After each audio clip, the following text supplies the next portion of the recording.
Good morning. Please come in. Have a seat. You are all welcome in this courtroom. My name is Judge Frank Caprio. For those of you who have been here before, you already understand something important. This courtroom is more than just wood, stone, a bench, and a gavel. This is a place of understanding. It is a place where the law is examined. Yes, but where we never forget to see the human beings standing behind the cases. Here, we listen. We listen carefully. We listen to stories, to explanations, to lives unfolding in moments of truth. We try not only to reach a verdict, but to find a path forward. But for justice and compassion to meet in this room, there is one requirement, one non-negotiable principle that every person who walks through those doors must respect. Respect for the law, respect for the process, and respect for the institution that serves the people. Today's case is not about a minor misunderstanding or a simple traffic ticket. Today's case is about what happens when that basic principle of respect is not merely forgotten, but openly mocked. It is a story of entitlement, privilege, and a dangerous misunderstanding of how the world truly works. This case involves power, status, and a young woman who believed her family name granted her immunity from consequences. Stay with me, because the final moments of this case reveal a truth about responsibility that applies to every single one of us, no matter who we are or who we know. You may think you know how a story like this ends, but I assure you, what actually happened in this courtroom was far more shocking than fiction. The case of Cassandra Davenport. The case before us is that of Ms. Cassandra Davenport, a 22-year-old resident of this state. The charges are numerous and serious. Driving at 112 miles per hour in a 55-mile-per-hour zone on Interstate 95. Reckless driving, endangering public safety. Failure to stop for a police officer. And driving with a suspended license for the third time in just 18 months. But before we examine the events of that night, November 28, 2025, it is essential to understand the context. In this courtroom, context matters.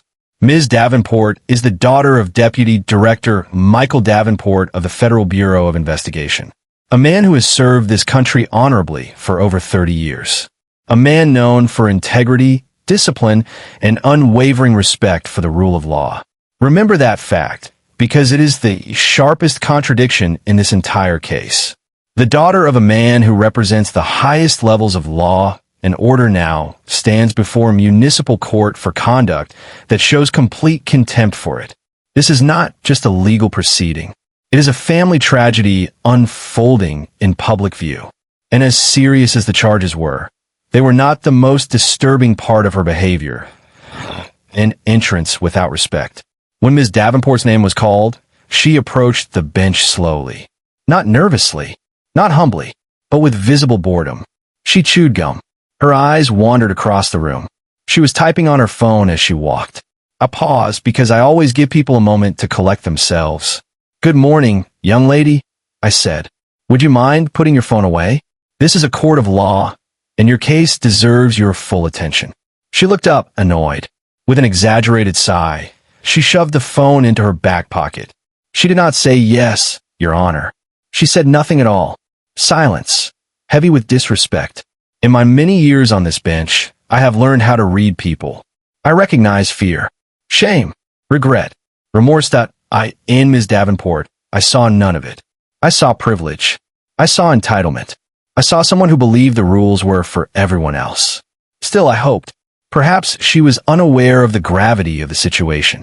Perhaps reality had not yet caught up to her. I was wrong. The record that told the truth. I opened the case file.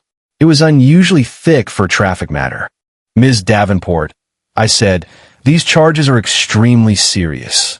Driving over 110 miles per hour is not a mistake. It is a choice. A choice that turns a vehicle into a deadly weapon." She rolled her eyes. Loudly. The microphone caught it. The courtroom murmured. I continued calmly. "Before I ask for your plea, I want to review your driving history, because your past choices reveal your future. In the 3 years since turning 19, she had accumulated 27 traffic citations, 14 for speeding, 3 in school zones, 6 for phone use while driving, 4 for running red lights, 2 causing minor accidents. And this, her 3rd offense for driving with a suspended license. Her expression never changed. Your father, I said gently, has built a career on the belief that no one is above the law. What do you think he would say if he were here watching this? She shrugged. I don't know. That shrug spoke volumes. The moment she crossed the line.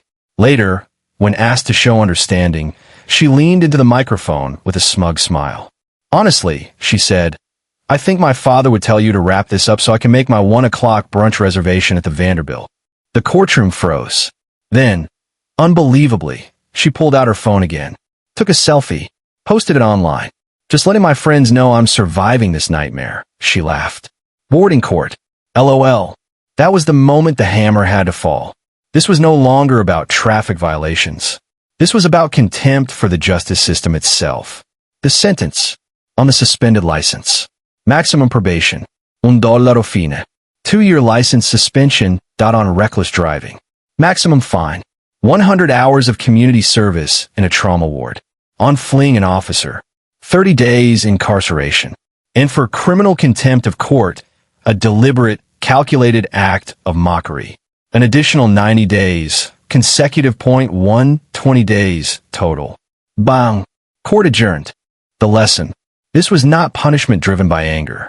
It was duty. Privilege is not protection. It is responsibility. And justice, true justice, is the great equalizer. Sometimes the most compassionate act a judge can perform is to allow the full weight of the law to fall. Because sometimes the only way to save someone is to let them feel the cold shock of consequence.